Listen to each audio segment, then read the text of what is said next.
Yung mga kabataan. Ano yun? Akbayan yun. Sila yung... Akbayan Party List yun. Yung Duterte. Nasa EDSA. Yung mga Duterte. Peaceful dun.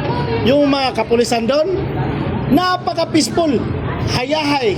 Walang nanggugulo sa kanila dun. Kasi yung mga kapulisan...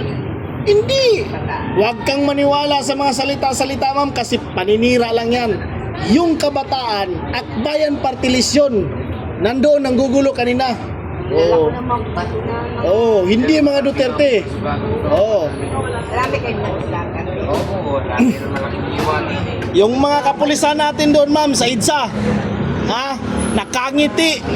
Dito yung mga kapulisan dito nakasimangot. Doon sa EDSA nakangiti dahil peaceful doon. Doon yung mga Duterte. Kaya ma'am,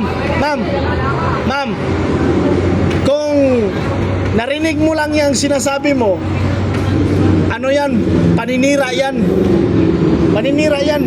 Kasi yung mga kabataan ginagamit ng mga Akbayan Party List. Tingnan mo yung ginagawa ng mga kabataan. Mga magaganda.